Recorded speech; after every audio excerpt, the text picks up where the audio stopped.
गुन्हे शाखेच्या अंमली पदार्थ विरोधी पथकाने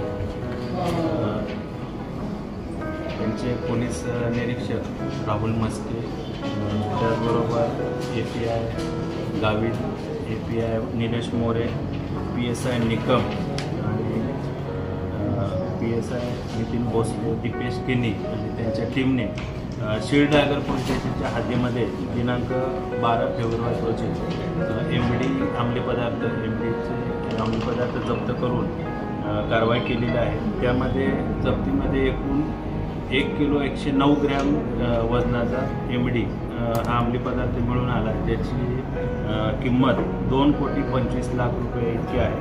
त्या गुन्ह्यामध्ये एकूण आत्तापर्यंत 3 आरोपींना अटक केलेली आहे। मुंबऱ्यातील राहणारा आरोपी आहे सैफ अली खान आणि त्याच्या ओळखीचे 2 इसम इलियास खान आणि अमान खान हे राजस्थानवरून सदरचा अंमली पदार्थ MD घेऊन विक्रीसाठी आले होते।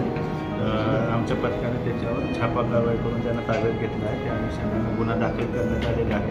3 आरोपींचा 17 तारखेपर्यंत पोलीस कचेरी रिमांड आहे। त्याचबरोबर दुसरी कारवाई आहे ती हिललाईन पोलीस स्टेशन उल्हासनगर याच्या अंतर्गत आम्ही NDPSची कारवाई केलेली आहे। त्याच्यामध्ये एकूण 44 किलो 855 ग्रॅम वजनाचा गांजा, त्याची किंमत 22,85,000 इतकी आहे। त्यामध्ये मंगल पवार आणि अमर पवार हे 2 आरोपी अटक आहेत।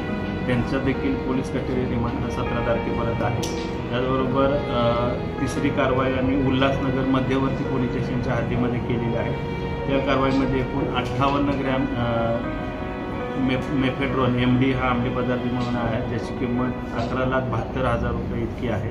त्यामध्ये देखील आरिफ खान आणि सफीउर खान असे 2 आरोपी अटक केलेले आहेत। ते सध्या न्यायालयीन कोठडीमध्ये आहेत।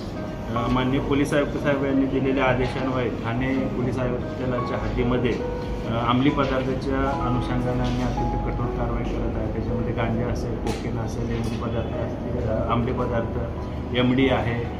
त्याचबरोबर इतर जे काय त्या अनुषंगाने जे इतर अंमली पदार्थ किंवा नशा करण्यासाठी वापरले जाणारे पदार्थ आहेत त्याच्यावर आम्ही कडक कारवाई करत आहोत।